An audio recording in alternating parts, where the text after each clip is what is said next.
My name is Luis. I'm a student of the Technical Institute. Ahead of this program, I would like to start my business after school so I can learn something new. Hi, my name is Workshed. I'm a freelance graphic designer and a photographer. But then I work as a project manager at Habitat Foundation. I ran a campaign last year which failed woefully. We've all done that many times. So how to run an effective marketing campaign was what caught my eye. Alright, so lots to do. So a lot of people are here to learn more about digital. So my career started long before digital was even a thing. So this presentation that I'm going to take you through is not specific about digital necessarily. It's about good marketing. But I think the rules that apply to good marketing apply to regardless of what channel you put it on. The rules remain the same. So we'll look at that.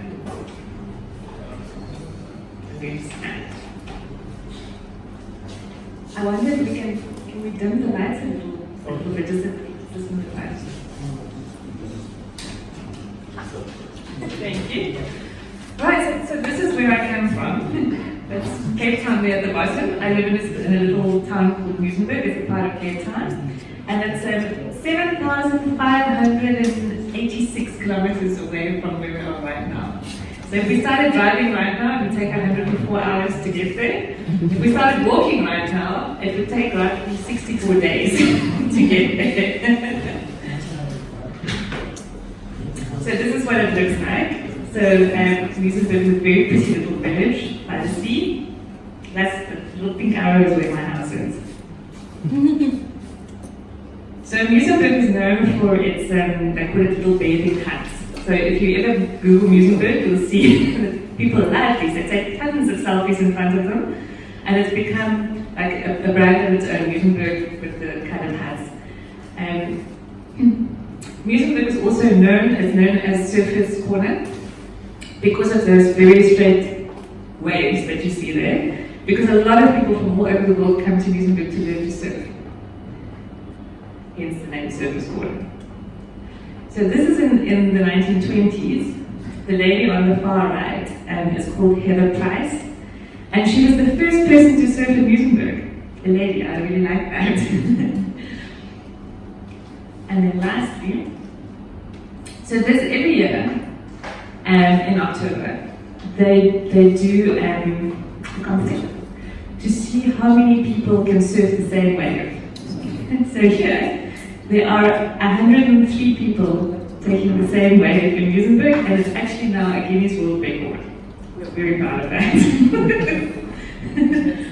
So I live in Muizenberg with my Ghanaian cat, which I found in secondary Takaradi, and my Ghanaian boyfriend, Masood Farouk. Okay, so then we get to how to run an effective marketing campaign. So I think a good place to start is to look at the best marketing campaigns that have ever been run. You know, what can we learn from those? So let's look at the top 10.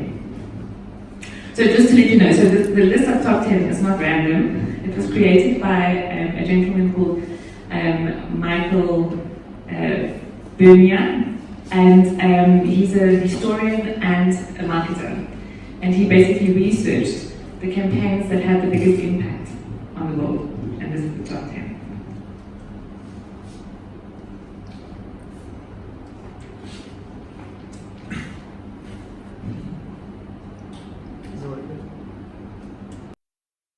Hello, ladies. Look at your man. Now back to me. Now back at your man. Now back to me. Sadly, he isn't me. But if he stopped using lady-scented body wash and switched to Old Spice, he could smell like he's me. Look down. Back up. Where are you? You're on a boat with the man your man could smell like. What's in your hand? Back at me. I have it. It's an oyster with 2 tickets to that thing you love. Look again. The tickets are now diamond. Anything is possible when your man smells like Old Spice and not a lady. I'm on a horse.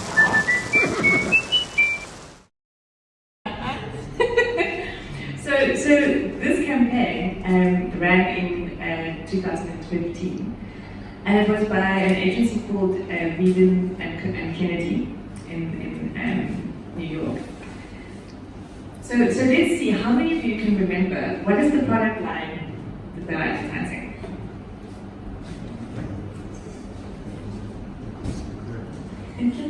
Any guess? Men's body wash. Men's body wash. So this campaign, afterwards, it was recorded that almost everyone who saw the ad could remember what it was because it's funny and engaging. I mean, people were sharing it all over the place. But people remember, because often you see a very good ad, but you can't remember necessarily afterwards what the product was. This one did a really good job at awareness of the product. So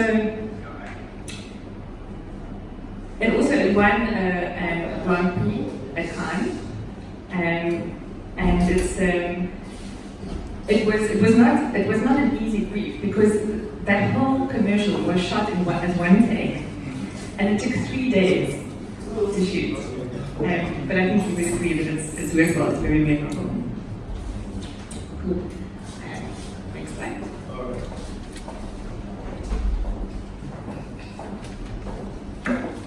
So the next one is for a brand, it's a beer brand called Dosky Cubes, and it ran in 2006, and it's by an advertising agency called Havas Worldwide. He is the life of parties he has never attended. If he were to punch you in the face, you would have to fight off the strong urge to thank him. Sharks have a week dedicated to him. He is the most interesting man in the world. I don't always drink beer, but when I do, I prefer those Zakis. Stay thirsty, my friend. So this ad campaign, when it ran, people loved the character so much that it became a meme. So it was all over the internet for a really long time because people really made it their own because of this amazing character. And what's interesting is, if you had to look at a beer brand, you wouldn't necessarily think of someone so much older than what their target audience is because they weren't necessarily aiming it at this age bracket. But he became this hero, this legend, and people loved it. So, and something interesting to note, I think it's on the next slide, is that this campaign. Next one. Oh, sorry. Yeah. So you can see here that sales went up by 22%. Not only did they go up by 22%, they went up by 22% in a time when the rest of the beer industry was dropping by 4%. So that's quite a remarkable thing. Okay, then the next one that we have is a very well-known one called Get a Mac. I'm sure some of you have seen it. Hello, I'm a Mac. And buy a PC. What? Well, I know you like to just hang out when we're together, but fact is, you're selling like hotcakes now, and I got to get my message out. So I'm doing a little buzz marketing for your old PC, the only computer you'll ever need. Okay. If you act now, PC, throw in a why are you mouse. doing this? This is ridiculous. Well, look, I chart these buying trends, and people seem to be falling for your whole iLife thing, so I got to pull out all the stops. Supplies are limited. Operators are standing by. It's very subtle. Buy a PC. Buy a PC. So this campaign did really, really well for Apple. And it also started a trend. I'm sure you would have seen some campaigns after this that ripped off this kind of formula with two people having a conversation in front of a blank wall. But this campaign worked because Mac was sort of an underdog and they had strong competition because it was without the competitor, which they make look like, he's a little bit of a fool, this campaign wouldn't have gone anywhere. So I wanted to ask you guys, how long do you think it took from the agency having the idea for this campaign until it was actually lighted? Rough guess.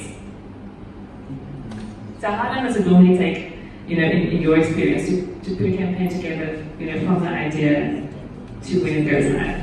Any ideas? Guesses? 2 weeks. 2 weeks? 3 weeks. 3 weeks? 3 months. A month? One more guess? 3 months? You're getting closer. So you guys won't believe it. It actually took 9 months.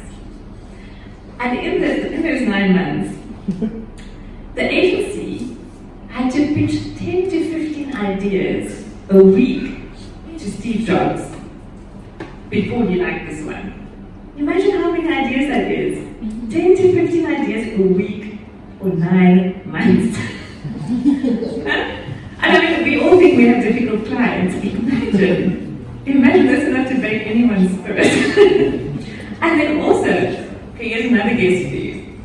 Guess how many episodes like this they shot? 30? 20?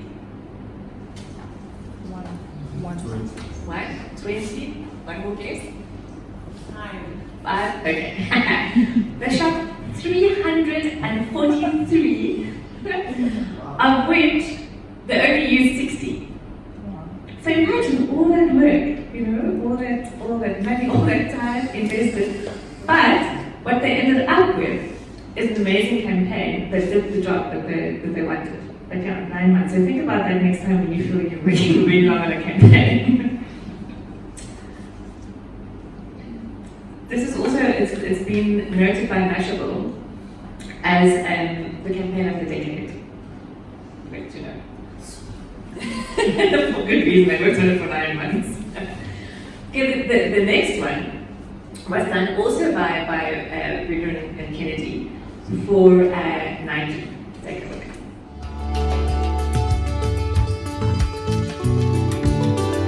I run 17 miles every morning.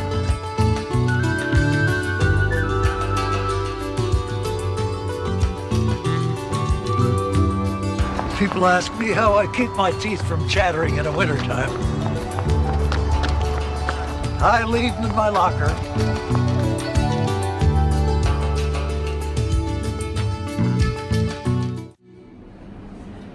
So this campaign, a couple of remarkable things about it. The first being, the gentleman, he's called Walt Sachs, and he's 80 years old. So if you were casting for a Nike campaign, would you have chosen an 80-year-old to, No, none of us would have. But it's interesting that within the top 10 that I'm showing you, that 2 of the campaigns did not necessarily capture the age of the target audience of the product, but it was more to do with the mindset. So here, even though he is not the average age of a Nike wearer, he represents what Nike stands for, which is just do it. Second remarkable thing is, in this campaign, it was the first time that they were using the slogan, just do it. And I mean, since then, they have not changed their slogan. Still their slogan since 1988. That's a very good slogan. For all those copywriters under you, I mean, that's amazing. So here's another guess for you. Who of you can guess where the inspiration for the slogan, just do it, came from?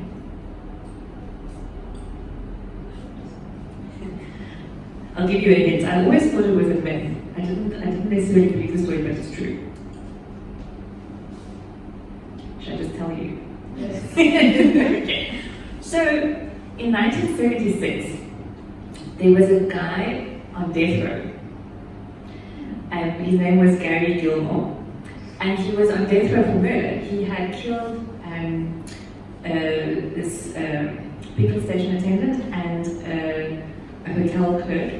To this day, no one knows why he did it, but he did it.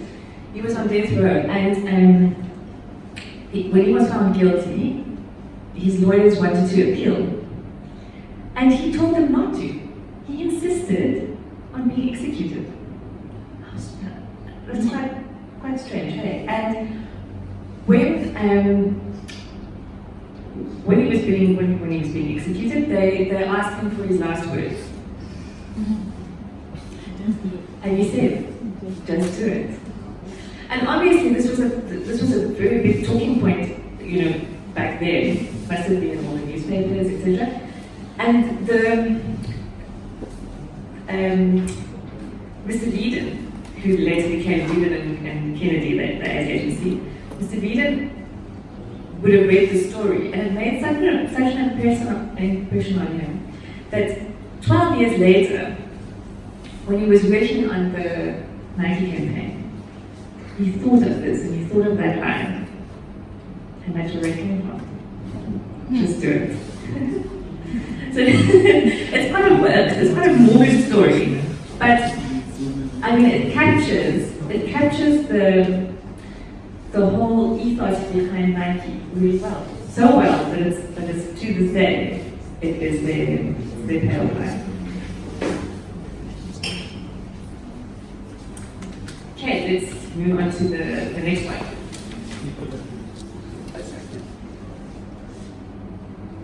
Oh, also, I wanted to just touch on this. So not only was it a great slogan, but Nike's sales rose from 18% to 43%, their business share to 43%, which if you look at the numbers that it represents, I mean, it's an enormous amount of money. It went from $877 billion to $9.2 billion.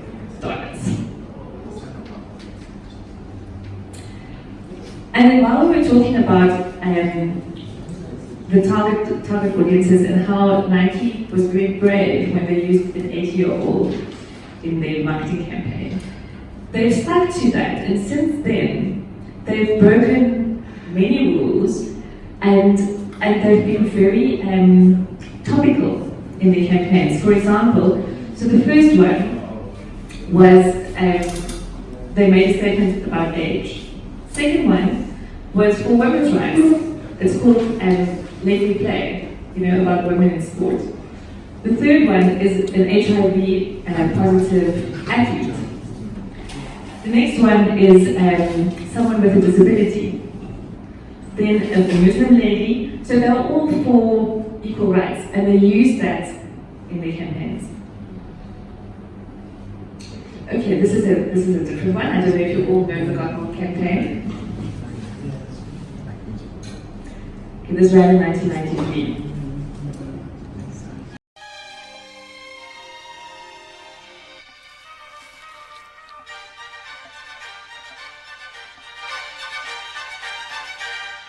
And that was the Vienna Wood Dance in D, one of my all-time favorites.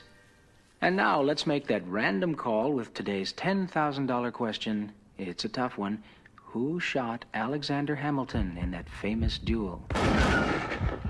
All right, let's go to the phones and see who's out there. Hello? Hello, for $10,000, who shot... Excuse me? No!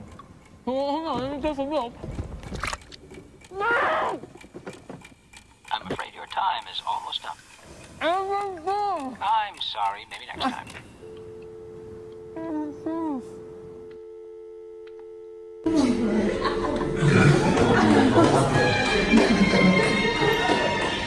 So, I absolutely love that. So, it really got that line cemented in your head. I mean, got milk. And it was originally created for the California Milk Board to raise sales. And it did. In California, the milk sales went up by, I think it was 3%, 7%. But the awareness of milk in the US went up by 90%. 90% awareness because of this campaign. And even though it was first created for the California Milk Board, they later gave the rights to all milk producers. And after that, anyone who produced milk could make their own version. And there were lots and lots of different versions of Got Milk, but the slogan remained the same. Until today, they're still using Got Milk. I think it's amazing. There was something else I wanted to tell you about the slogan. Oh, here's something interesting for you. So at the time when the agency was coming up with the line, I thought got milk is the line that's going to work, the owner of the agency actually said that he doesn't think that it's going to work. He thought it was lazy, and he thought it was grammatically incorrect. It's not a full sentence. But look at it, you know. So that teaches you that sometimes superiors and sometimes your client is not necessarily right. Some ideas can outlast all of that. So as long as the idea is really, really good. And the same goes for Just Do It. When we were looking at that, at the time, the client didn't think Just Do It was good enough. But they trusted the creative director, they trusted his gut, and we'll talk a little bit more about that later.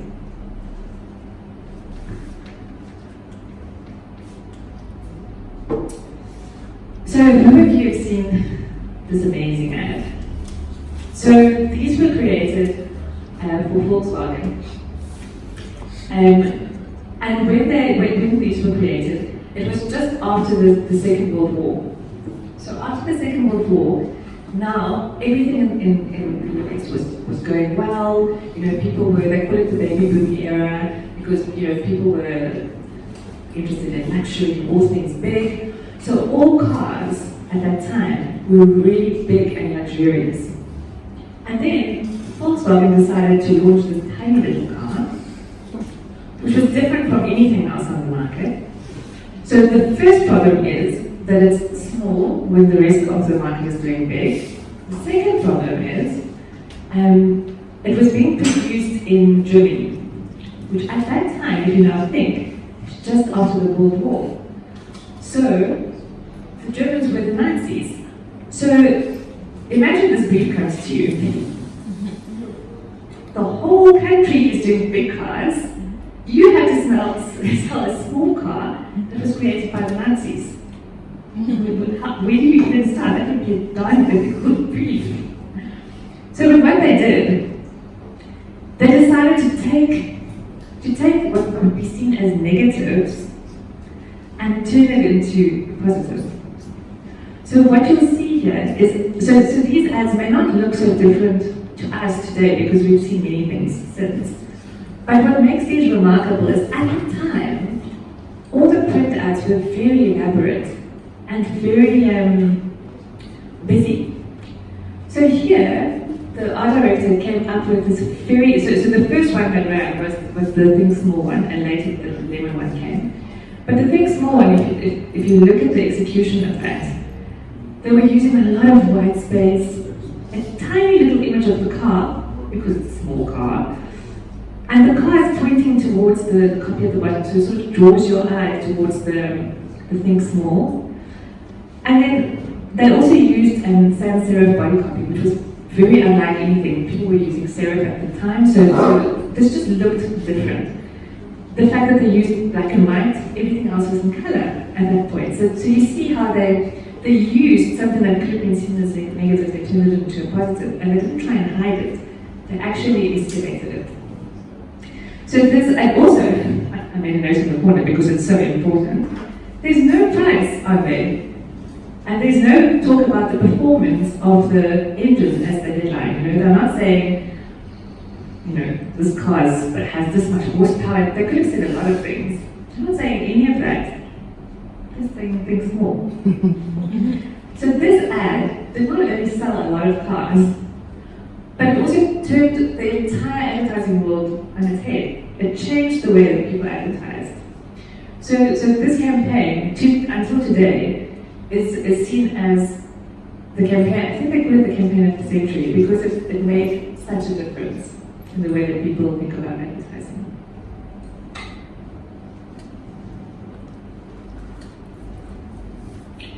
And this one is also very interesting. So this ran between, I think, 1954 and 1999. So Marlboro had a problem. They wanted to sell filtered cigarettes. So up until that point, people were selling cigarettes with no filter. They wanted to sell filtered cigarettes. But filtered cigarettes were seen as a feminine cigarette. so how do you change that perception? So they created the Marlboro Man, which is like this rugged, cowboy-looking man's man. And the guy was actually the art, he wasn't the art director, but he was someone who worked in the art department. So someone from in-house that they cast, and he became the Marlboro Man. And this campaign was so successful that by 1972, Marlboro was the most smoked cigarette in the world. That worked.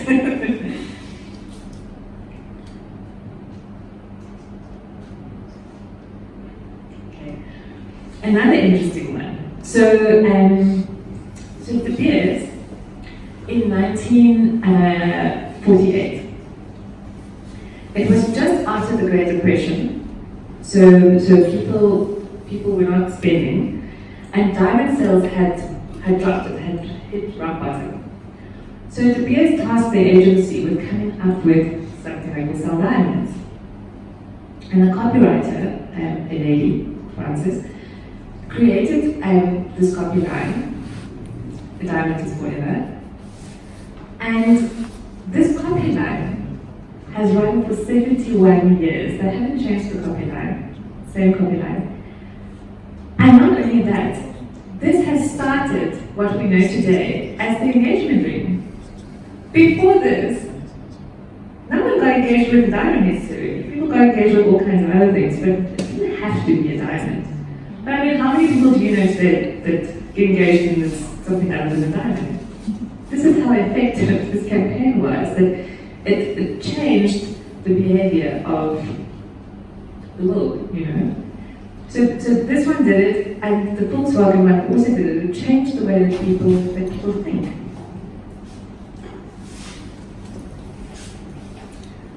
Here's another example. So Lucky Strike wanted women to start smoking. So I'm not putting these up because I necessarily agree with them. I'm putting them up because they were very good ads, very effective ads. So what they did, this is the first ad that used psychology. So they piggybacked on the feminist movement, which was new, and they basically told women that in order to be independent and to show how strong you are, you need to smoke. So, and it worked so well that when women were marching, you know, in the feminist marches, they would pay women to smoke while they were marching. But it worked so well that, I don't have numbers on exactly how many women started smoking, but I mean, you just have to, you know, look at history after that. It was really, really effective.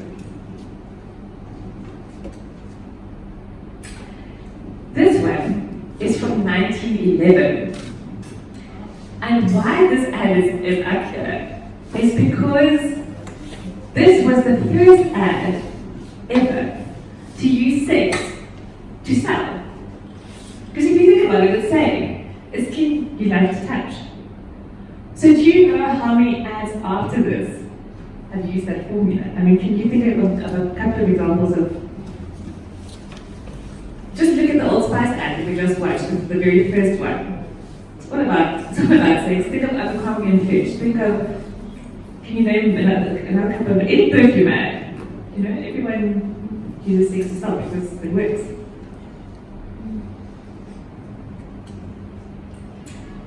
That brings me to, what was the most effective campaign for 2018?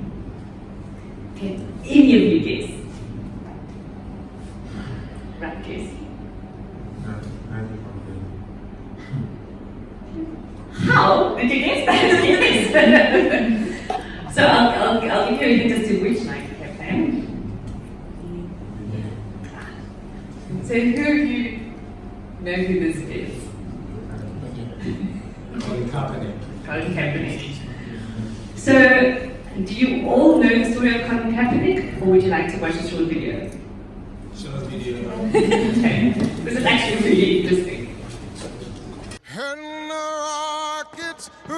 Despite leading his team to a Super Bowl appearance in 2013, Colin Kaepernick is best known not for his performance on the field, but rather this one, on the sidelines. Kneeling during the U.S. national anthem has become Kaepernick's signature move, a gesture to protest discrimination against minorities in the U.S. We have a lot of people that aren't treated equally, aren't given equal opportunities. Police brutality is a huge thing. The 29-year-old quarterback began his protest last year as the number of black men killed by police officers grew and demonstrators with the Black Lives Matter movement rallied in U.S. cities. Other American athletes quickly followed suit, but the public backlash against Kaepernick grew just as swiftly. Last year, a National Football League fan poll found Kaepernick was the most disliked player in the NFL. And that brings us to this moment. Civil rights groups have gathered in front of the NFL headquarters in New York City to support Kaepernick. They say the league is now retaliating against him. How? By denying him a job. When you shoot down and kill black people, somebody has to be held accountable for it. And if we stand up and say you can't do that anymore, then you're going to ostracize us for it? That's wrong. Kaepernick is no longer on a team. After leaving his $14 million contract with the San Francisco 49ers in March, every NFL team passed on the chance to sign him. Some analysts say it's simply because his athletic performance has faltered. I love to report the news, and then they said I made a mistake, right? U.S. President Donald Trump has also voiced his disapproval. There was an article today, it was reported, that NFL owners don't want to pick him up because they don't want to get a nasty tweet from Donald Trump. But while Kaepernick may be paying for his protest with his career, the trend he began continues without him. This week, Seth DeValve, a player with the Cleveland Browns, became the first white player to kneel during the national anthem. To see so many players unite, that's what America is all about. It's about coming together and standing for something, and it's for the greater cause. Kaepernick supporters are calling for a boycott of NFL games until a team signs him. But as the clock runs out, the chances are Kaepernick's protest was probably his final play. Heidi Jo Castro, Al Jazeera, New York. So they were wrong. It wasn't completely his final play. You'll see why. So this campaign that Kaepernick started has started gathering momentum. More and more teams started kneeling, raising their fists, sitting during the anthem. And then Nike comes out with this tweet. Kaepernick tweeted this from his own page. Believe in something, even in sacrificing everything. Very, very powerful. So initially, you'll see I think it had 255 retweets. But you'll see how, I'll show you later in one of the slides, how that escalated and how this campaign grew. Yeah, there's a video of the one that you played first.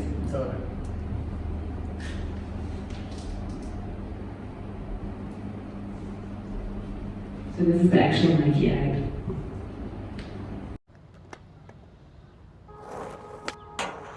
If people say your dreams are crazy, if they laugh at what you think you can do, good. Stay that way.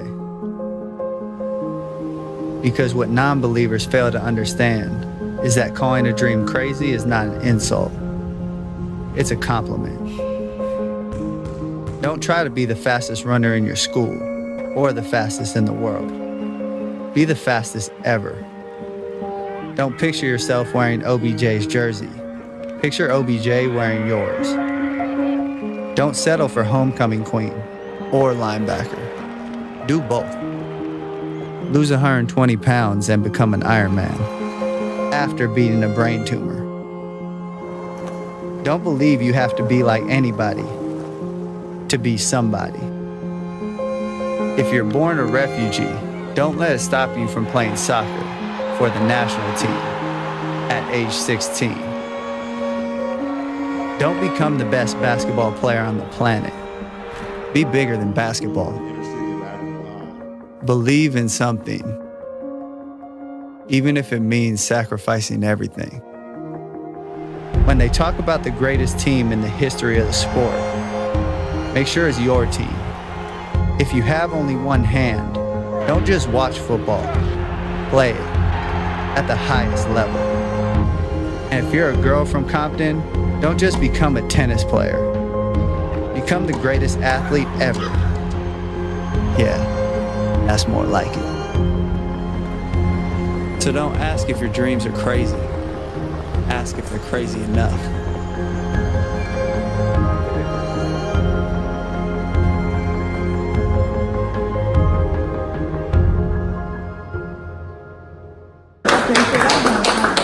Pretty darn powerful day. So now, of course, this amazing, powerful ad was followed up by our friend Donald Trump with the following. He likes to believe this. Okay, so Nike is getting absolutely killed with anger and boycotts. Okay, and then he made this speech, which I'm going to play for you. We won't play the whole thing because it makes me sick, but we'll play the first chapter.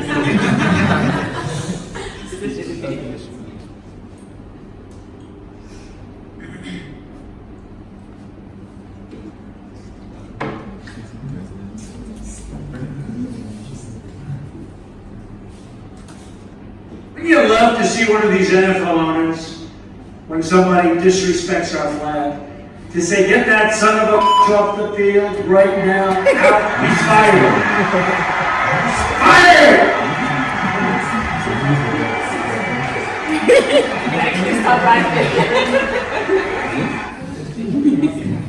Yes. So, I'm not going to say anything funny.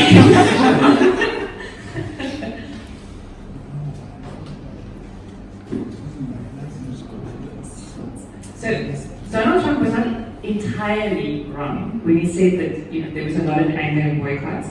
This was true. There is a strong right-wing element in the US.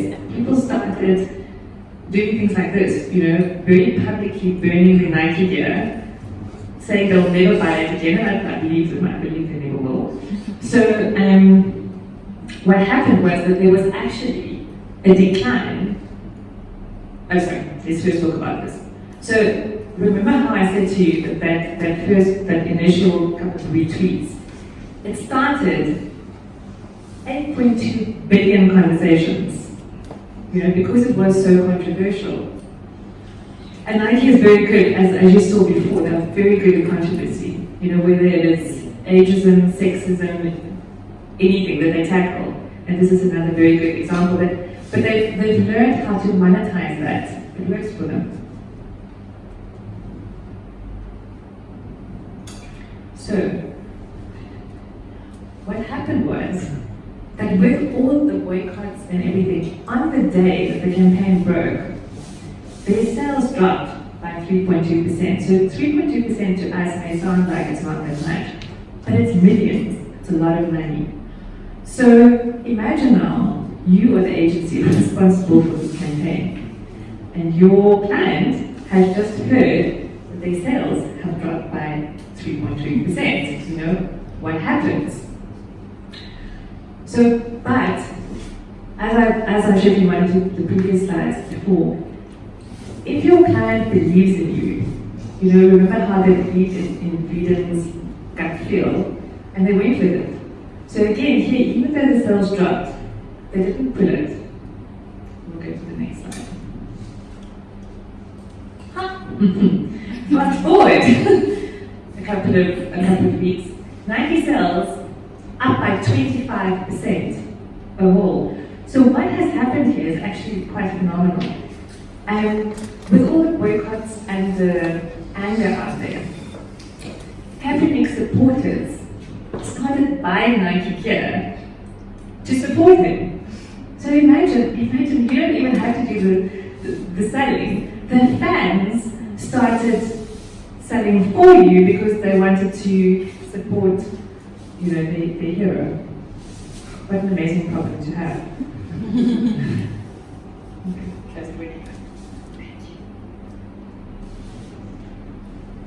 So that brings me to, we're going to go through these super fast.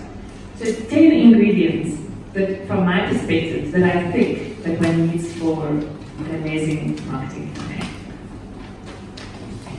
So first off, the most important thing is your client, and whether that client is yourself or whether it is someone from outside who is paying you for a campaign, that relationship is the most important thing.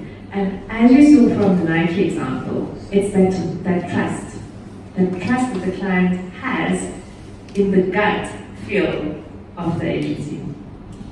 So my first thing would be to choose brilliant clients who would trust you. Not to do stupid things, obviously, but if you have a real belief and you can take the client with you in that is a great combination. So remember Regan and Kennedy came up in a couple of examples. They did the Old Spice campaign, they did the Nike campaign.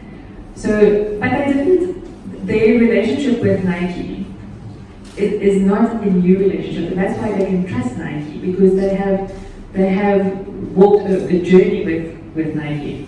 So Bean and Co have been with, or Nike has been with Bean and Kennedy since 1982. So that's a long time. It's a long relationship.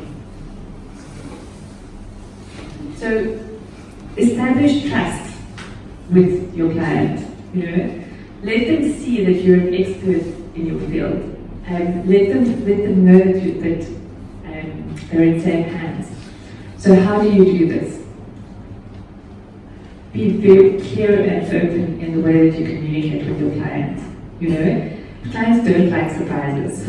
So make sure that you are, if something is going to be late, manage the expectation, and even though you know you're going to be in trouble, rather be open and upfront, because it will be better for the trust relationship in the future. Second one, find common ground with your client.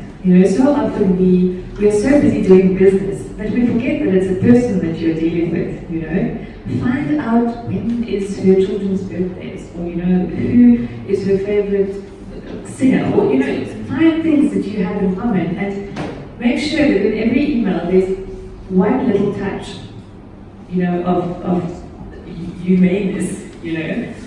Ask her how her holiday was, how her weekend was. Make sure that she remembers that you're a human. You're not just someone that she has employed to do a campaign for her. Anticipate and problem solve. Nothing makes a client feel safer than knowing that she doesn't have to look ahead. You are looking ahead on her behalf. Be first to go back to her and say, I think this could be a future problem. You'll have her eating out of your hands. Keep your commitments. We have this thing at the agency where we let the creatives set the deadlines for themselves. So they set the deadline. But if you set it, you better keep to that deadline. Because if you break deadlines, that is the fastest way, there are two of the fastest ways to lose trust from a client. One, to break deadlines. Two, to make stupid little mistakes. Spelling mistakes, things like that. It's just, do you all know, what is that brilliant spell checker? I hope you're all using Grammarly, because, there's nothing worse than a stupid mistake. Then this is, I think, next to creating trust, the most important thing, to take your client with you on the journey. If you explain something to them in a way that they start thinking that it was their own idea, are far more likely to go with your idea or your campaign than to just spring the idea on them. So what we often find at the agency is that the creatives like to first finish something before they show you, But that's not always the best idea, because then if you just bring it to someone, they don't feel like they had any contribution. They haven't collaborated. So if you can collaborate with your client, take them with you on the journey, let them see your thinking process and how you got to the solution, they are far more likely to go with it. So remember the actual 9 months journey. So next time when you think your client is taking long and it's being difficult, remember it can take 9 months and 10 to 15 ideas a week. Okay, then the second thing is the brief. So I don't know if we have time for one more clip. It's a very funny clip. Or are we running out of time? Sure. Okay. This is for me. This is the funniest representation of the brief ever. So let's see if you find it as funny. Our company has a new strategic initiative to increase market penetration, maximize brand loyalty, and enhance intangible assets. In pursuit of these objectives, we've started a new project for which we require 7 red lines. I understand your company can help us in this matter. Of course. Walter here will be the project manager. Walter, we can do this, can't we? Yes, of course. Anderson here is our expert in all matters related to the drawing of red lines. We've brought him along today to share his professional opinion. Nice to meet you. Well, you all know me. This is Justine, our company's design specialist. Hello. We need you to draw 7 red lines, all of them strictly perpendicular. Some with green ink and some with transparent. Can you do that? No, I'm afraid... Let's not rush into any hasty answers, Anderson. The task has been set and needs to be carried out. At the end of the day, you are an expert. The term red line implies the color of the line to be red. To draw a red line with green ink is, well, if it's not exactly impossible, it's pretty close to being impossible. What does that even mean? Impossible. I mean, it is possible there are some people, say, suffering from color blindness, for whom the color of the lines doesn't really make a difference. But I'm quite sure that the target audience of your project doesn't consist solely of such people. So in principle, this is possible. I'll simplify. A line as such can be drawn with absolutely any ink, but if you want to get a red line, you need to use red ink. What if we draw them with blue ink? It still won't work. If you use blue ink, you'll get blue lines. And what exactly did you mean when you talked about the transparent ink? How to better explain? I'm sure you know what transparent means. Yes, I do. And what a red line means. I hope I don't need to explain to you. Of course not. Well, you need to draw a red line with transparent ink. Could you describe what you imagine the end result would look like? Oh, come on, Anderson. What have we got here? Kindergarten? No, I'm just trying to get... Let's not waste our time with these unproductive quarrels. The task has been set. The task is plain and clear. Now, if you have any specific questions, then go ahead. You're the expert here. All right, let's leave aside the color for the moment. You had something there also relating to perpendicularity. 7 lines, all strictly perpendicular. To what? To everything amongst themselves. I assumed you know what perpendicular lines are like. Of course he does. He's an expert. 2 lines can be perpendicular. All 7 can't be simultaneously perpendicular to each other. I'll show you. This is a line, right? Yes. And another, is it perpendicular to the first line? Well... Yes, it is perpendicular. Exactly. Wait, I'm not done. And a third one, is it perpendicular to the first line? Yes, it is. But it doesn't cross the second line. They're both parallel. Not perpendicular. Oh, suppose so. There it is. 2 lines can be perpendicular. Can I have the pen?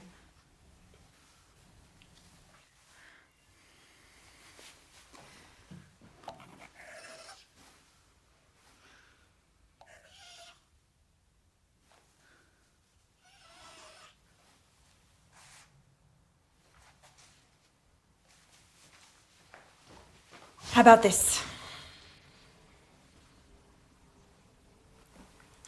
This is a triangle. It's definitely not perpendicular lines. And there are 3, not 7. Why are they blue? Indeed, I wanted to ask that myself. I have a blue pen with me. This was just a demonstration. That's the problem. Your lines are blue. Draw them with red ink. It won't solve the problem. Well, how do you know before you've tried? Let's draw them with red ink, then let's see. I don't have a red pen with me, but I'm completely certain that with red ink, the result will still be the same. Didn't you tell us earlier that you could only draw red lines with red ink? In fact, yes, I've written that down here. And now you want to draw them with blue ink. Do you want us to call these red lines? I think I understand. You're not talking about the colour now, right? You're talking about that what do you call it? Perpendicularity, yes! That's it. Now you've confused everyone. So what exactly is stopping us from doing this? Geometry. Just ignore it. We have a task. 7 red lines. It's not 20, it's just 7. Anderson, I understand you're a specialist of a narrow field. You don't see the overall picture. But surely it's not a difficult task to draw some 7 lines. Exactly. Suggest a solution. Any fool can criticize. No offense. But you're an expert. You should know better. Okay.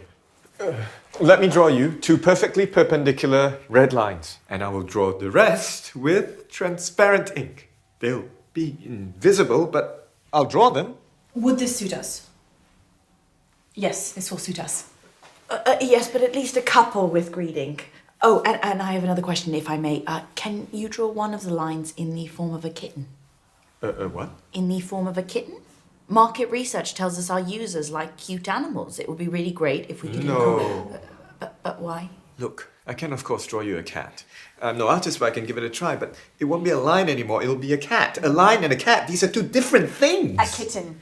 Not a cat, but a kitten. They're little, cute, cuddly.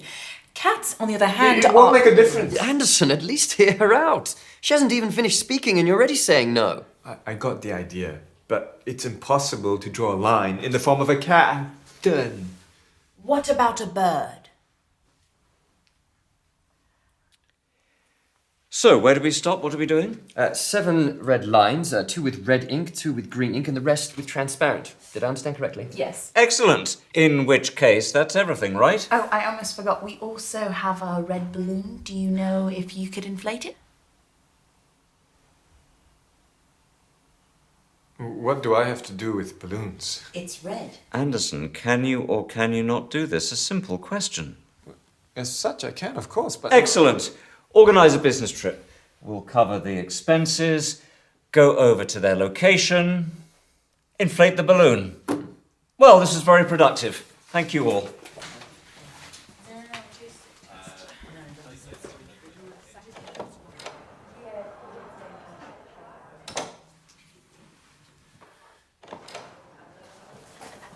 Can I ask you one more question, please?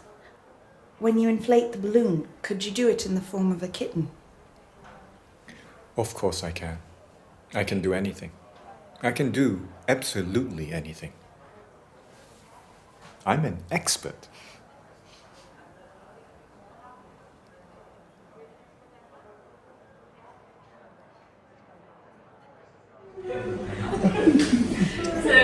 Who of you have felt like this in a client meeting before? I think all of us have.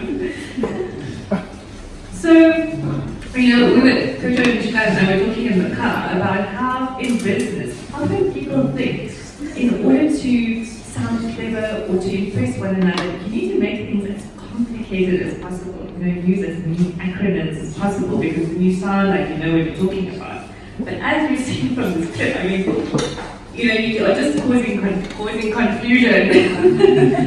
They didn't even sing that for us. So, the brief. So how to solve that? So, ask as many questions as you can. So he was trying to ask questions, he didn't get it out very well, but try it. Ask questions, try and get to behind what the client is asking and more what they are thinking. So this is an example of the brief that we use, or that we've just created for the agency. So in that, we ask a lot of questions. We ask the what, we ask the why, we ask the who, and it's important to get all the information before you start, so that you don't take a wrong turn that is going to waste a lot of time, maybe cost some money. And of all the questions, the most important question is why. Why are you doing this campaign?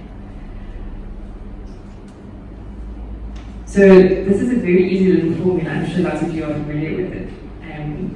Get to buy. So even if you ask why and you ask this question, that should already give you 90% of what you need to start your campaign. So get who. So get young people between the age of 20 and 40 to do what? To visit your Facebook page, to click on your URL, to go to the website, whatever the two is. By doing what? By enticing them with something to win, by, how are you going to do that? So keep this formula in your mind when you come up with your strategy. It really helps. Academic goals. So when you're asking all those questions, try in your mind to figure out what kind of brief is this, and what is the campaign objective. So we have this at the agency, and it basically lists, I don't know if you can see here on the side, but there's awareness at the top.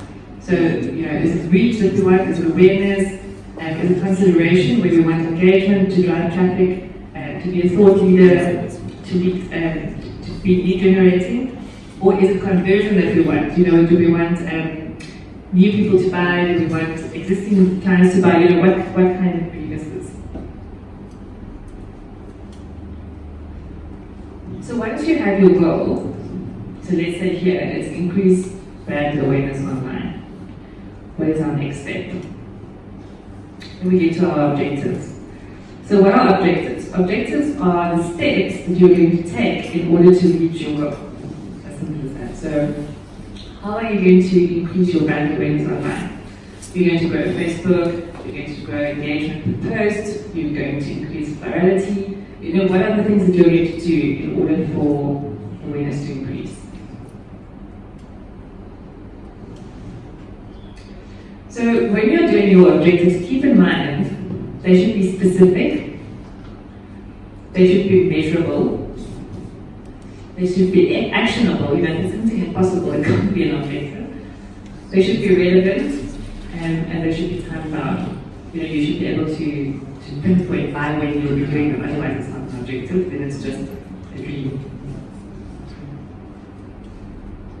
Okay, then we get to the third pillar, which is the metrics. So once you set your objectives, how are you going to know whether it is successful? You need some kind of measurement. So if we're saying we want to grow awareness and we want to grow on Facebook, it's not just good enough to say I want to grow awareness on Facebook. You have to say by how much, because how are you going to, very often you'll hear someone say, oh, the campaign was very successful. But how do you measure if it's successful? Was it successful just because you liked it, or was it successful because it actually reached the numbers? So it's important to set those numbers beforehand so that you know whether your campaign was successful. So there are lots of tools that you can use to measure the success of your campaigns. So this tool from Brandwatch is called Iris. And Iris is actually the one that was used to track the Nike Colin Kaepernick campaign. And you can go look at it. It's very handy. I think they have a free trial, so go and take a look. But there are also many other ones. I'm listing 3 more for you. So there's social reports, social bakers. I'm sure you guys are familiar with these. Are there more tools that you maybe use that you're finding worthwhile that you can share with the other people here? Hotspot. I haven't used that. Yeah? Like YouTube analytics. Yes. YouTube analytics, Facebook analytics as well, Google analytics. Yeah. Keyhole. Keyhole, yes. Keyhole is another one. What was the other one? I thought I heard another one. Yeah, so there are, and lots of these have, for smaller businesses, have either free trials that you can use, or they have, if you have less than a certain amount of profiles that you want to put on there, or less than a certain amount of employees, and the packages are free. So take a look. Then another very important thing is, of course, your offer. So there are 5 or 6 ones that are staples, but that always work really well. So the number one, 50% off. You know, put that in any store window and it will have an effect. You know, people to this day respond to it. It's as old as retail itself, but it still works. The second one is a specific amount of, for example, there's one by use Tanza, 500 series. So the first one is a percentage, the second one is an actual number.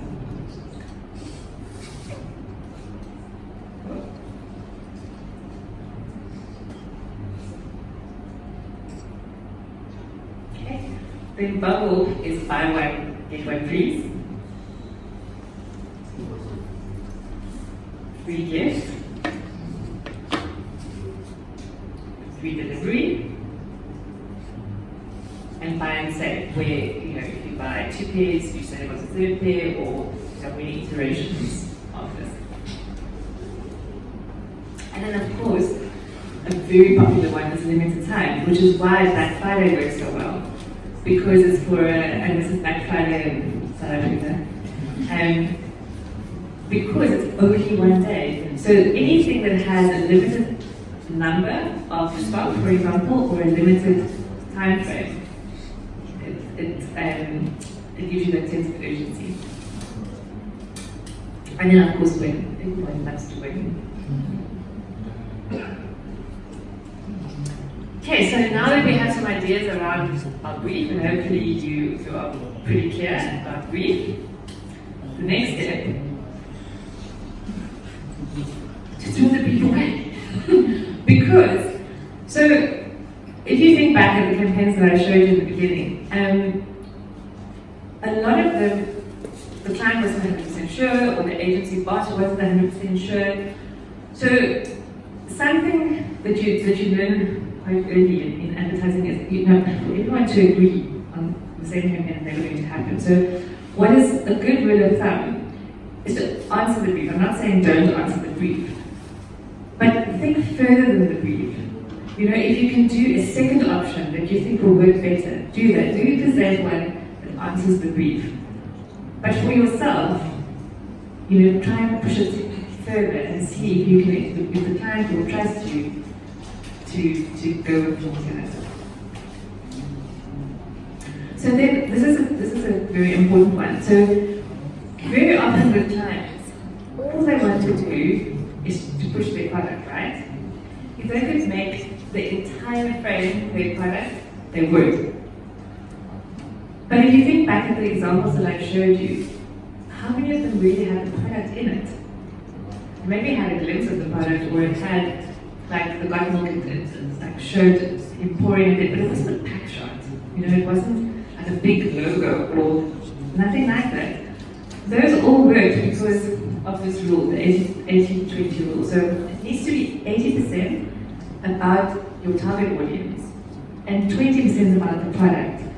So when we say 80% target audience, it's not necessarily that the person inside your campaign needs to be the target audience, like we saw from the Nike ones, or the Dos Equis, the beer one. It is that what your audience would relate to needs to be 80% of your content, 20% of products. Difficult sell to the client, but these are the ones that all clients want their thing to go viral. It will only go viral if it's speaking to the target audience. Products don't go viral. So that brings us to our audience, the most important thing. So when we get a brief, when I get a brief, I create a persona like this for my target audience. So I don't only put down all the things that I know about them, but I give them a name. And I prefer to put a picture as well, so that when I'm thinking of the person, I can actually imagine that person responding to my campaign. We had at one of the companies that I worked at, our target audience was like a woman in her 30s, a mother, and someone who most probably she was educated, but she was running a household sometimes on her own. And we actually made a full-size cardboard cutout of this lady. Her name was Precious. And we had her in our office to make her real for all of us, so that we could relate to you. When we ask, would Precious like it? It makes it much more tangible in your mind than if you just talk about the target audience.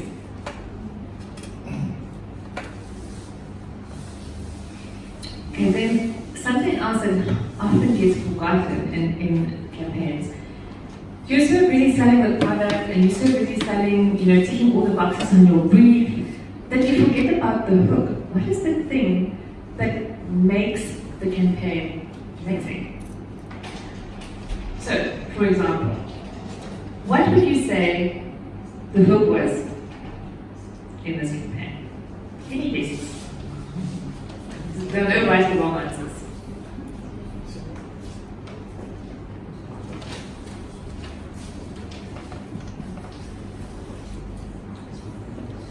So no right or wrong answers. So I'll tell you what I think. You tell me what you think. So I think it's the humor, the fact that it's so darn funny. That's why people wanted to share it with their friends, send it to people, because it made you laugh, and if it made you laugh, you would want them to laugh too. So I think here what worked really well is the fact that it was really, really funny. We don't have to go through it again. It's okay, I think they've seen it. So in this one, if you think back, what do you think the was there? Again, no right and wrong answers, just guesses. Maybe you want to wade through a guess. Yes, the character. Yeah, I agree with you. I think the character and the storytelling around the character was amazing. They created this larger-than-life character. So yeah, you're right. Not right. I said there's no right and wrong. I agree with you.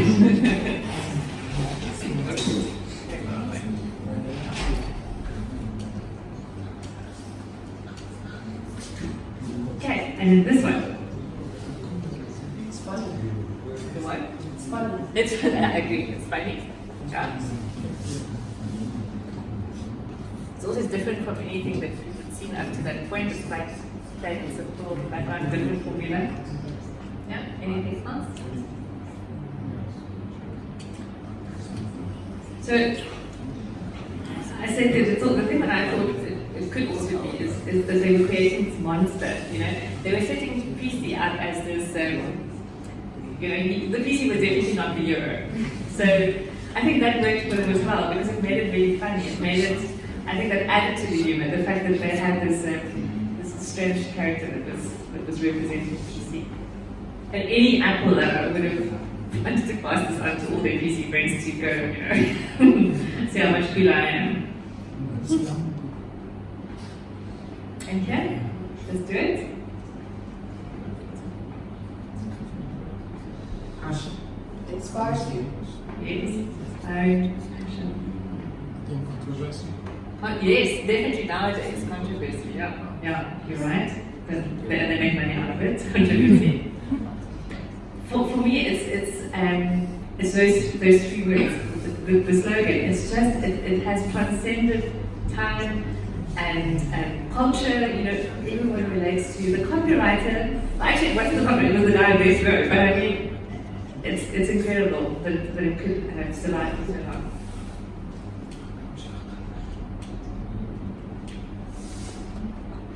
This one.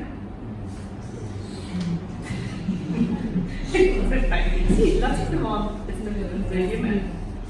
So funny, Also an amazing slogan. I mean, they got it's short, it's punchy. I said the narrative because the whole little drama that unfolded, you could really feel his pain, but it came across so well in the script. The way that they were very, very funny. And here, what do you think the hook is? Different. Yes, it's different. It was unlike anything that people had seen up to that point. It was different. And also, so there's a term called the straw man, which is when you create something. So, for example, when you're talking to your audience and you highlight the things that are not good about your product, but at the end you flip it around and you actually tell them why it's good. So, for example, here they were playing with the negative. They were saying, think small, but then they tell you in the body copy it's because it's amazing. It's more fuel economical. It's more effective, more affordable. It's easier to park, whatever the reasons are. But you see how they make you think that they are showing you that thing that's actually good. It's called the straw man. Yeah, what do you think the hook is?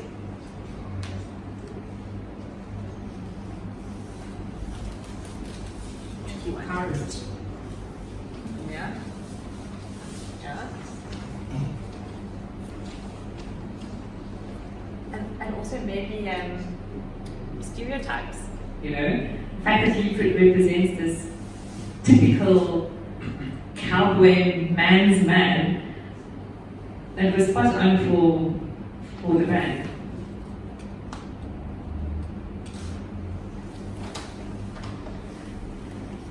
So yeah, I thought the hook was again the slogan that triggered a whole new tradition. You know, that broke away from the way things were done.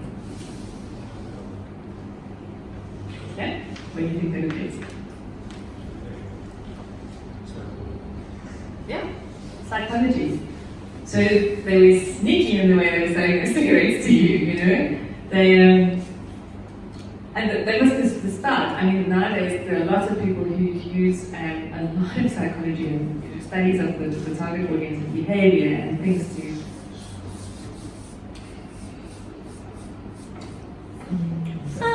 You're all getting this one right. Yes. Sex sells. So just to recap. So usually when I'm putting a strategy together, these are the 9 things that I go through. So I'll just quickly go through them for you. So the first one, I establish the goal. So what is the one main thing that I need to do, or that the campaign needs to do?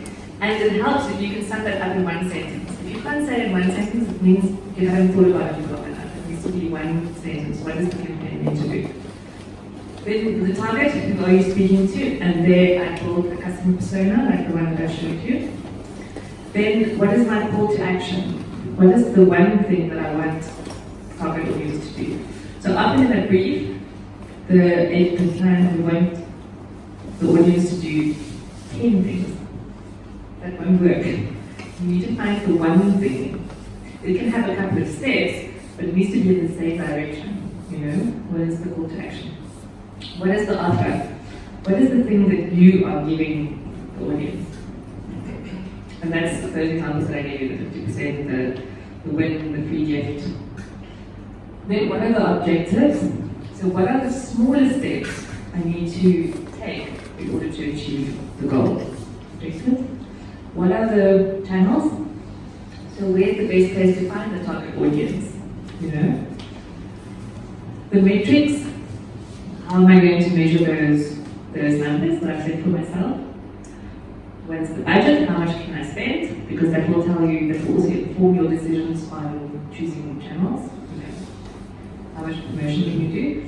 And then the most important thing, as I'm sure that you would have seen from those top 10 best ads ever, is that hook.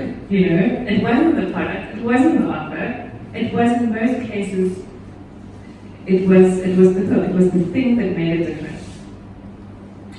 And that is often the most elusive thing to find. You know, it's not easy to find that hook, but when you do, you know, you can change the way of the world. You can make a new tradition. You can change the way people think.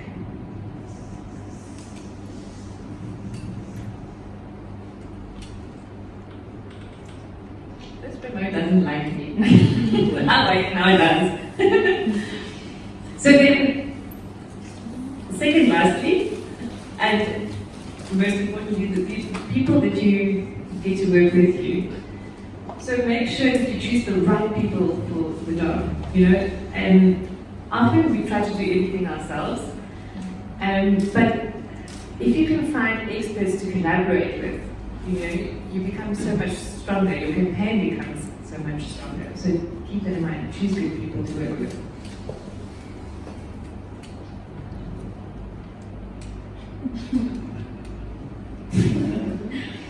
Then work backwards. So when you're choosing the people, think of the end result that you want, and then assign the people.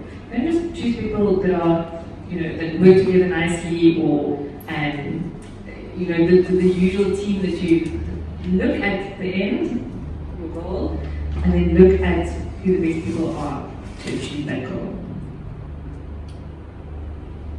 Put variety in your team. Make sure you don't ask the, you know, people who are all have the same background or have the same work ethic, or, you know, choose different people, because if you choose different people, especially from different departments, ask someone else to sit in your brainstorm, because it brings a different perspective. At our agency, we would sometimes have open brainstorms. We would invite everyone, the cleaner, the coffee lady, anyone who, you know, because sometimes ideas come from interesting places anyway.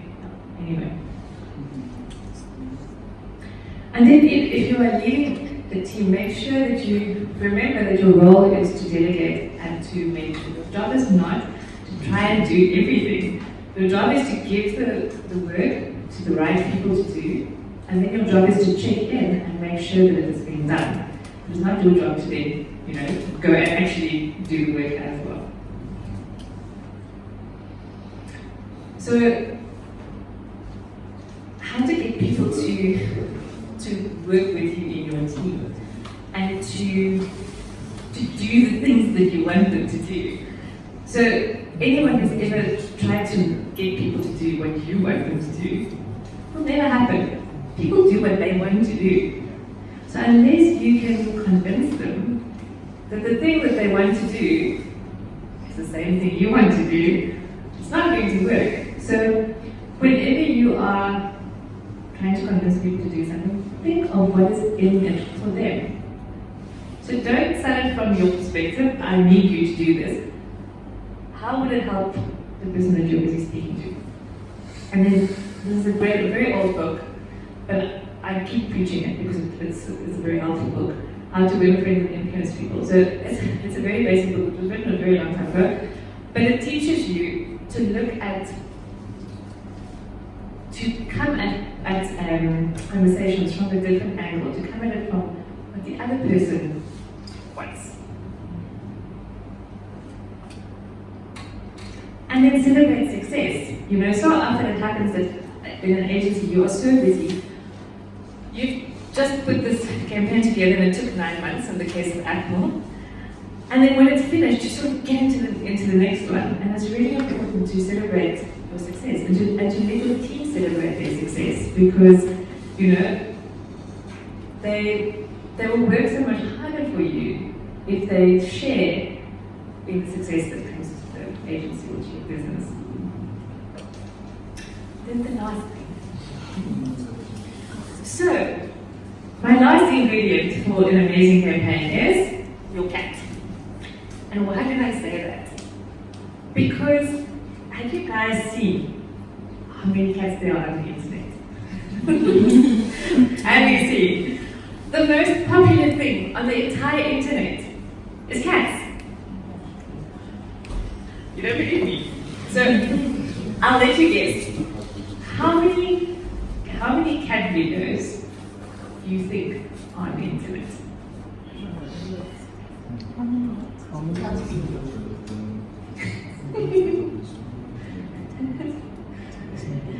Okay, I'll tell 2 million, yeah? Okay.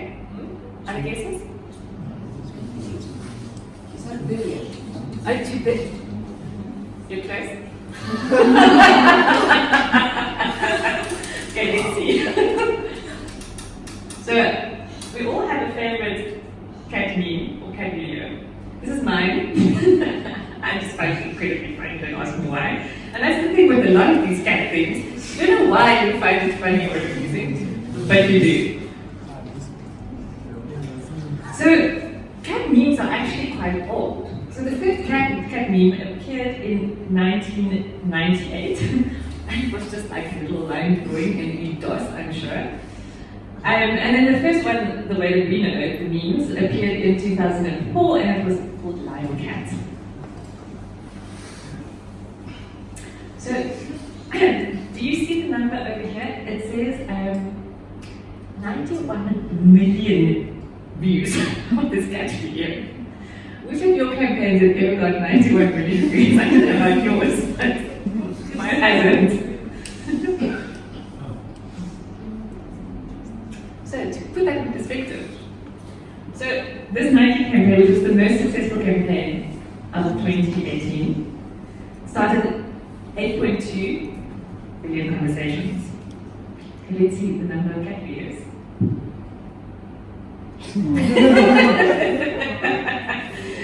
It's a lot, eh? A lot of cat videos. So I'm going to leave you with the 10 best cat videos. Enjoy.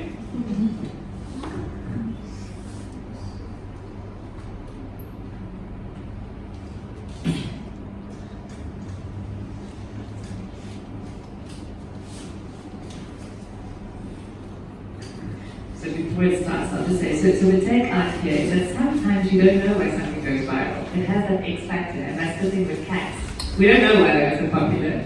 They just are.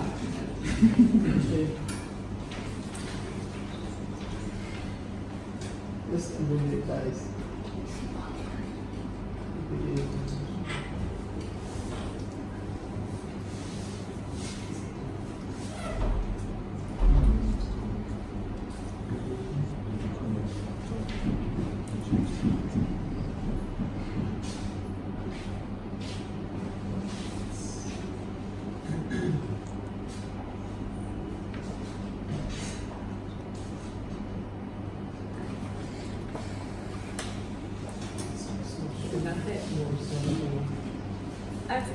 It's okay, I'm sure they can go and Google it and get videos. But you get the basic point that, you know, you can go and watch any compilation of them. You can't stop watching once you start because they are really, really intriguing and funny. And like I said, goodness knows why. So go and study some cat videos and bring that same kind of X factor to your next campaign. Thank you so much. Please come up if you have any questions or anything you want to talk about, or maybe something that you want to share, anything that you want to add, go for it.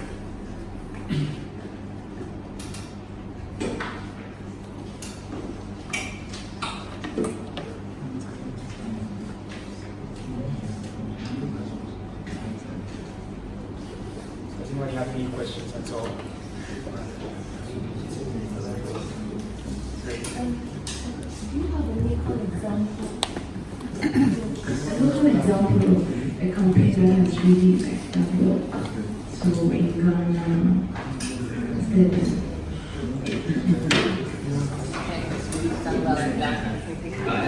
So I can tell you about a campaign that is done well for us. So one of our clients is Ferreira. And we did a campaign for them where they were launching 4G, and I don't talk about 4G because every time I mention 4G, someone tells me about things that should be fixed about 4G, so yes, I know. But when Vodafone launched 4G, we wanted to bring home to I don't know what the speed means. So what we did, we created a thing called the Workshed, which was basically a collection of very fast cars and motorbikes. And we put these, they're all red, like Vodafone fan colours. We put them all together and we put them in peak time traffic. And we selected a lady who was on her way to work, and we put her inside one of these vehicles and we had a police escort, and we rushed past all the traffic and got her to work in half the time. And we filmed this entire process. I think we had something like 19 cameras en route to film this entire journey of hers and to see how fast it happened, and we put it everywhere. I hope you saw it on social media. And it did really, really well for us. It communicated the message, how the high-speed internet can make a difference in your life. Do you have any other examples of amazing campaigns that you remember? No, that's a good one.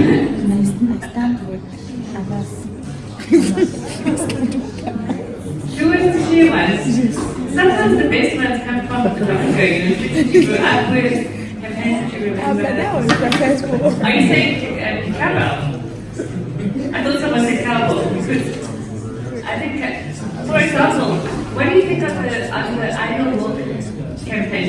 Do you know that, so Peak was always the best milk, or the most used milk in Ghana, right? So do you guys know how Ideal Milk changed that?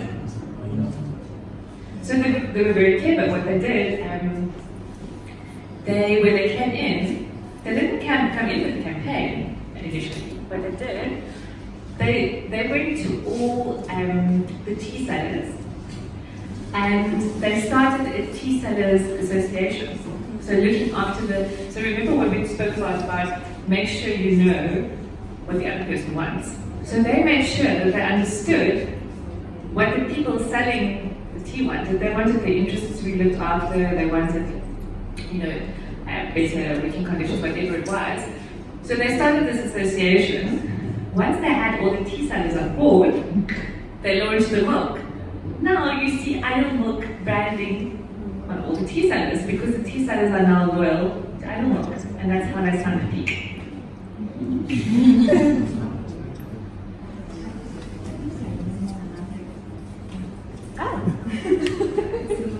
Someone told me about it. It was fan mail. I think they used some Game of Thrones or something. I don't know if anybody remembers. Yes. Yes. Do you remember? You remember? Yeah. And so that would bring me to my next question. What would we say? We have a standard for a marketing campaign that is successful. Because then we say the number of views or increase in sales, because you can get the views but not necessarily sales, especially in Ghana, or you will share nothing. So that's a very, very good question, and that's why it's important to understand in the beginning what the objective of the brief is. So the client can't tell you that they want 10 different objectives. They can't want to sell, awareness, reach, frequency. They can't have everything. They need to decide what it is that they want to push, because very often, even with, like, let's say for example, I'm trying to think of a brand now where, let's say the Got Milk one. So Got Milk, even though sales rose with 7% in California, it took a while, but awareness grew by 90% through the whole of the US. So that may not necessarily translate into immediate sales, but long term, that is the kind of thing that your brand wants. It wants the awareness that over time converts into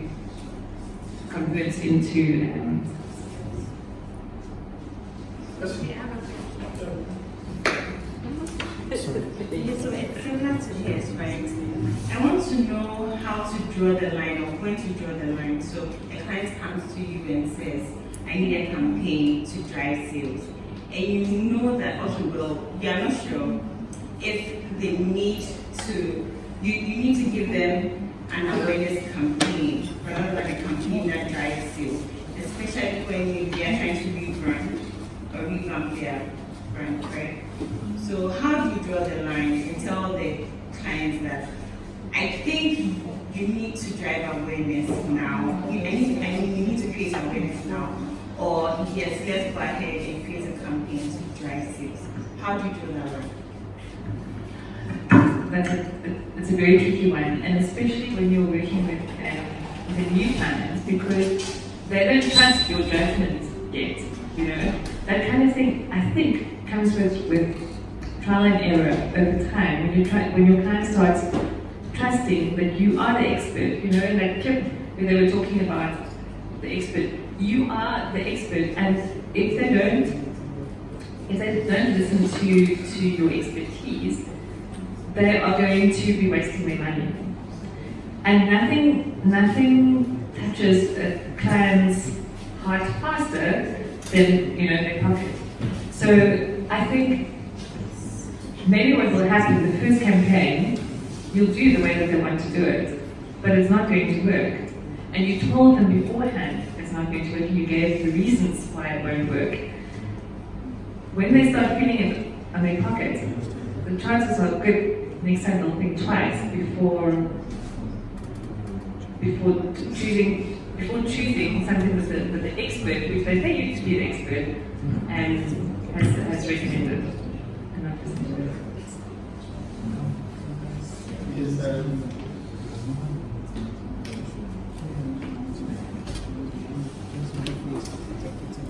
So, what do you do for a client who's not giving you the budgets that you need? Or a client who's very tight-fisted? Or let's just say a client who doesn't really have that kind of money, who has a really small budget. How do you go around it? That's question one. Question two, what do you do when your campaign is failing?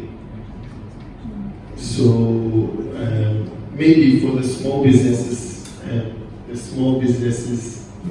who are small business owners who are going to run these campaigns for the first time after they leave here, what should they do when they launch this awareness campaign and people are not going to their websites, or they lead generation and they are not getting leads? So two questions. So I'll answer the second question first. So when your campaign fails, so you know there's a very wise saying that says, fail fast. Because the faster you fail, the faster you learn the lessons, and the faster you'll do it better. It's not easy. That's not easy advice. But that is the way that you learn. And the more that happens, the more you can speak out of expertise. You know, you may make some mistakes with your first couple of clients, but you learn from them, and you won't repeat those mistakes. So fail fast, fail hard, get it over and done with, and move on to doing better work. And that was the second part of the question. The first part of the question, the budget thing. They never give you enough budget, ever. They can always spend more. What I usually do, if it's a client that's, clients almost always expect the impossible. So, you know those three circles that you draw. One is you can have something fast. One circle is you can have something quality, and one circle is you can have something at a reasonable price. You can only have two of those circles at the same time. So you can have something fast, but then it's going to be expensive. You can have something quality, it's going to take longer. So I try and get the client to understand that, keep these things in mind, because when you also have to be realistic.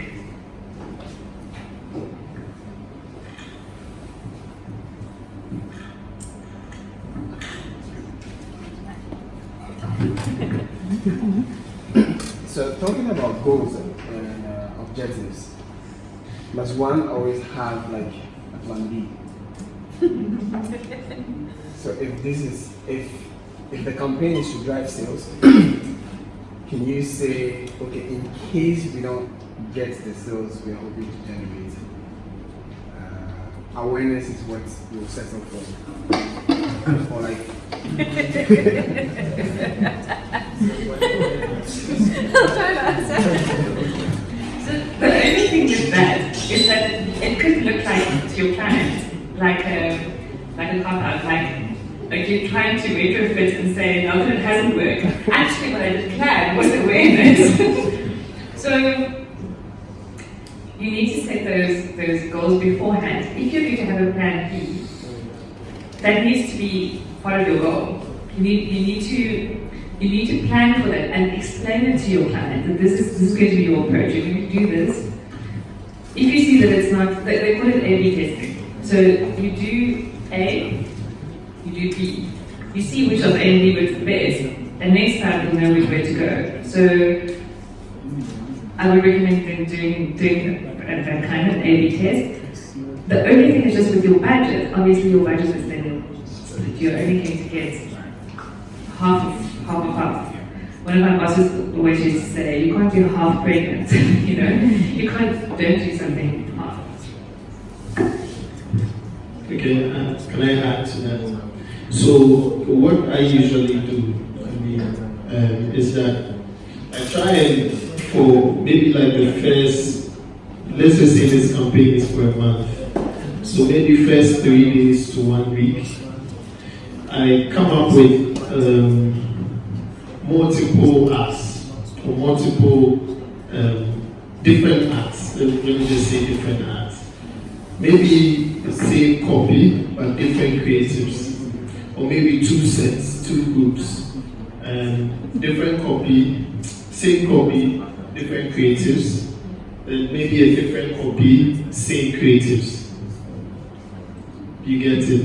And then for maybe like the first 3 days, I monitor, look at which one is doing well, which one is not doing well, which copy are people reacting to. And then after the 3 days, maybe 1 week, I can make a decision and then drop those that are not doing well and then run the rest for the whole period. Obviously, in the beginning, it will stretch my budget a bit, but when I get my numbers, I drop the rest and focus the budget on the ones that are doing well.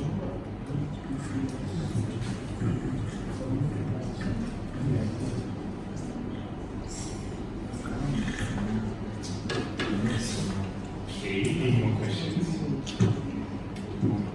I really hate to be that guy, but I'm the guy who's supposed to say that we've run out of time.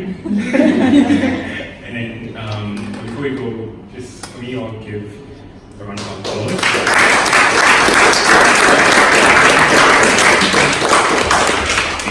Thank you. And we really appreciate that Cool decided to lend us their brightest minds, because we don't think we could have done this.